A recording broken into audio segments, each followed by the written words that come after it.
Some of your loyalty isn't love, and it isn't character. It's the fear of how quiet an empty apartment gets at night, and on some level, you already know exactly which parts. I'm not talking about all of it. Some of the people you've stayed for, you'd choose again 100 times over.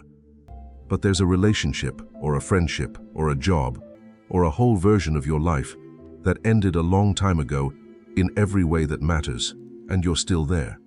Still calling it devotion. Still wearing your loyalty like a medal, when what's really pinning you in place is the silence that would be left if you walked out. So stay with me, because I'm going to give you the line between the two. The loyalty that chooses and the loyalty that clings. They look identical from the outside. They feel completely different once you know what to look for. I stayed in things that were already over. For years, I called it being loyal. I told myself I was the kind of man who doesn't abandon people, and some of that was true. But underneath it, what actually kept me there wasn't the person in front of me. It was the emptiness I'd have to walk back into if I left. There is one question that reveals whether your loyalty is a choice or a hostage situation. It's a simple question. It takes about 4 words. And once you ask it honestly, really honestly, in the dark with no one watching, you cannot unknow the answer. By the end of this, you're going to be holding that question, and you're going to know which one you are. Before the hard part, one quick thing. 3 times a week, I take a word people hide inside and I pull it open. If you'd rather choose your people than cling to them, subscribe. That's the whole channel. And if the empty apartment landed somewhere real, leave a like so it finds the next person still pretending it's only devotion.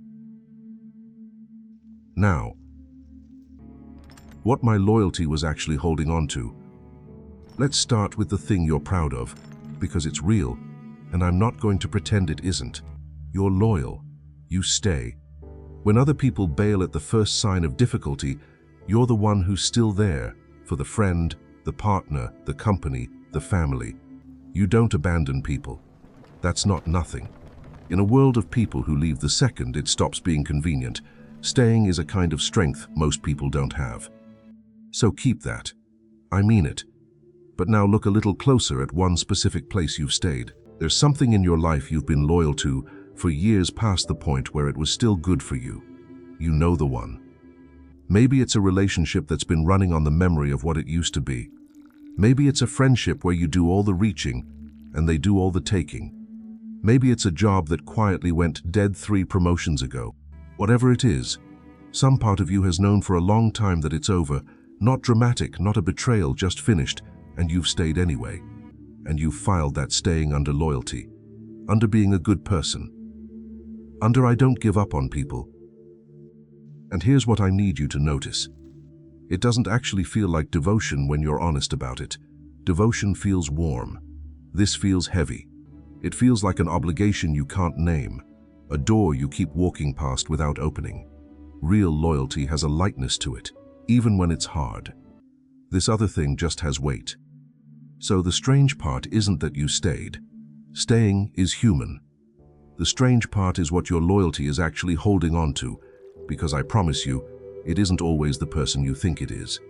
Here's the mistake, and I made it for the better part of a decade, so I'm not looking down at you when I say it.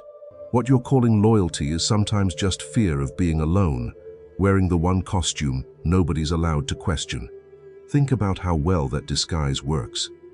If I stay in something dead because I'm terrified of the empty apartment, that's weakness, and I'd have to face it.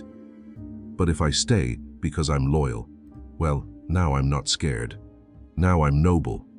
Now my fear has a resume. It gets to call itself a virtue, and everyone around me nods along.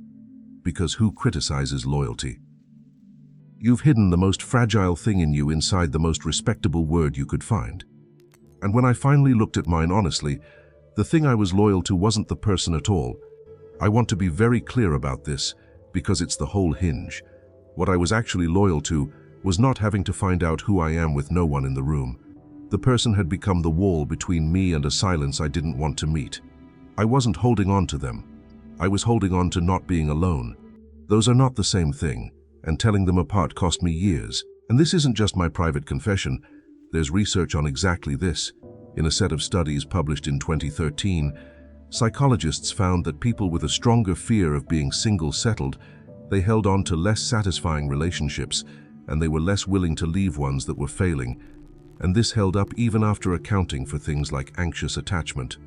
Read that plainly. The fear of the empty apartment doesn't just make you sad. It quietly lowers the bar for what you'll accept, and then hands you a noble word to keep you there. But naming a fear isn't the same as understanding it. And there's a psychoanalyst who understood this particular fear better than anyone, who explained precisely why we fuse ourselves to another person and call it love. His name was Erich Fromm, a German psychoanalyst born in 1900, who spent his life on one question. What does it actually mean to love another person, as opposed to just needing them so badly you can't tell the difference? In 1956, he put it in a book called The Art of Loving, and he drew a line straight through the middle of what most of us call devotion. Fromm said the whole thing starts with a fact we spend our lives running from. To be a separate self is to be alone. Not lonely, alone, in the deepest sense. You are in your own body, behind your own eyes, and no one can fully reach you there. And that separateness produces a kind of quiet dread. So we look for a way out of it. And here, Fromm said, is where the two paths split. The first path he called symbiotic union, immature union. It's when you escape the aloneness by fusing with another person, dissolving into them, or swallowing them into you, until there are no longer two separate people, just one nervous organism that can't survive being split. And the motto of that union, the thing it's really saying underneath, is, I love you because I need you.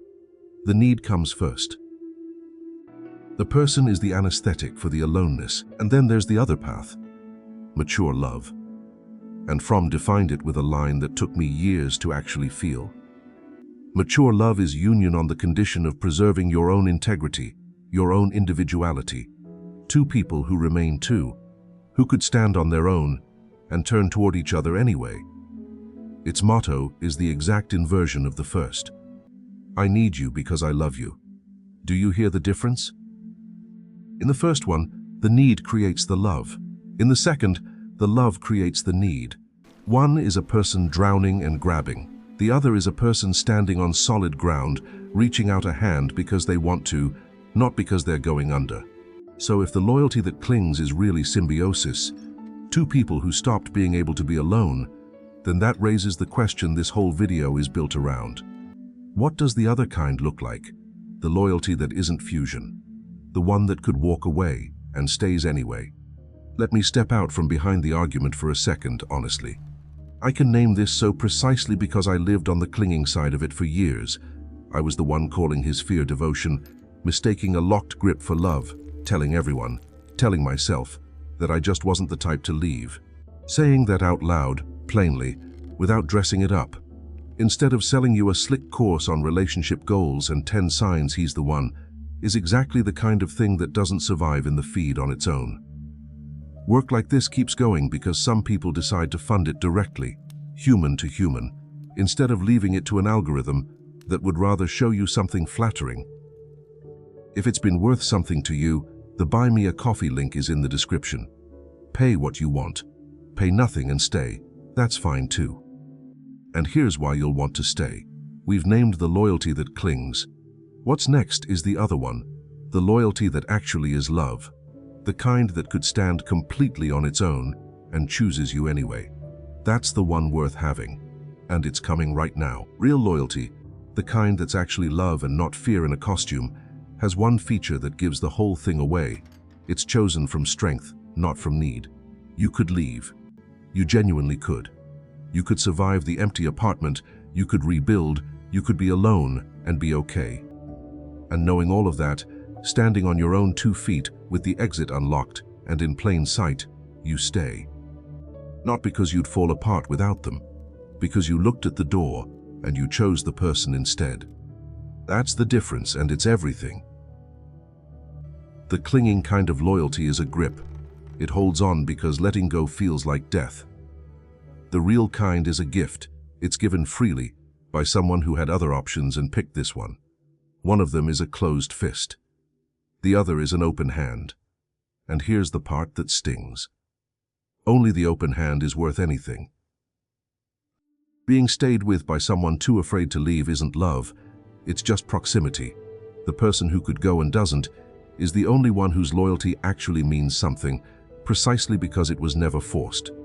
I made a whole video about patience that's really just surrender. I'll put it on a card up there. And this is its close cousin, so close they might be twins. There, fear waits and calls itself patience. Here, fear stays and calls itself loyalty. It's the same frightened thing underneath, and it went looking for the two most respectable words in the language to hide inside. Patience. Loyalty. Nobody questions either one. That's exactly why fear chose them. So real loyalty could walk out the door and doesn't. Fine, but that's still a bit abstract, isn't it? What does that actually look like on an ordinary Tuesday when no one's watching and no one's asking you to prove anything? It looks like a question. That's the whole practice. Not a breakup, not a grand audit of everyone you know. Just one question, asked in the dark, honestly. Here it is. If I weren't afraid of being alone, would I stay anyway? 4 words at the center of it. Would I stay anyway? Sit with the thing you've been calling loyalty and ask it. Subtract the fear of the empty apartment completely. Imagine you'd be genuinely fine on your own, steady, not going under. And from that place, do you still choose this person, this job, this life? If the answer is yes, then it was love the whole time, and now you get to feel that cleanly, without the fear muddying it. That's a good day. But if the honest answer is no, if the only thing keeping you there is the door you're afraid to walk through, you've just found the fear that's been driving, wearing your loyalty as a mask. And there's a harder version of the test for the brave. Can you actually be alone? Not forever, just for a while. Can you sit in your own apartment, on your own, with no one to text and nothing playing, and not feel like you're going to come out of your skin?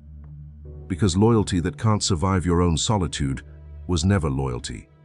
It was a person using another person as a place to hide from themselves. And the strange gift here is that the moment you become someone who can be alone, your staying finally starts to mean something, because now it's chosen, not needed. So the real question was never whether you're loyal. You are. The question is whether your loyalty is a choice you keep making, or a hostage you're too scared to release.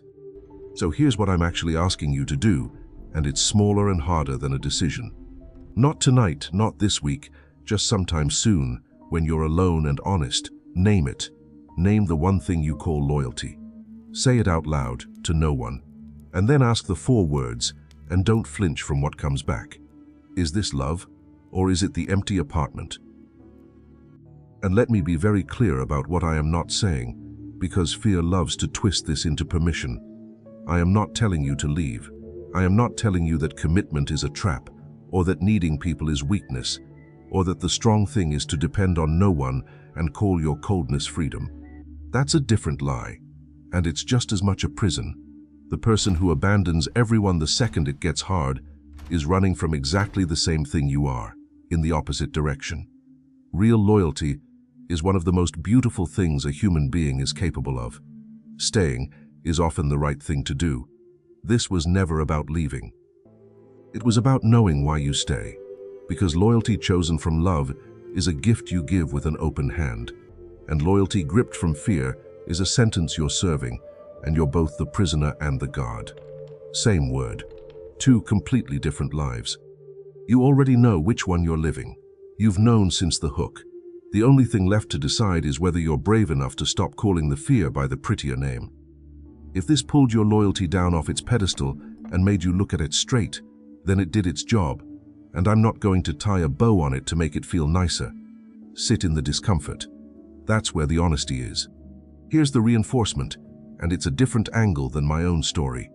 Work that refuses to flatter your staying, that tells you the hard version instead of the comfortable one, only keeps existing if the people it reaches decide to keep it alive. There's no sponsor lining up to fund a video that questions your loyalties. So if that's the kind of thing you want more of, the link is in the description, and subscribing keeps the next one coming. And in the comments, I want one honest line from you. The thing you call loyalty, Would you still choose it if you weren't afraid of being alone? You don't have to tell me what it is. Just answer the question for yourself, where you can see it in writing. And if someone you love has been staying out of fear for years, calling it devotion, send them this. Not as an accusation, as a mirror. I'll be here Monday.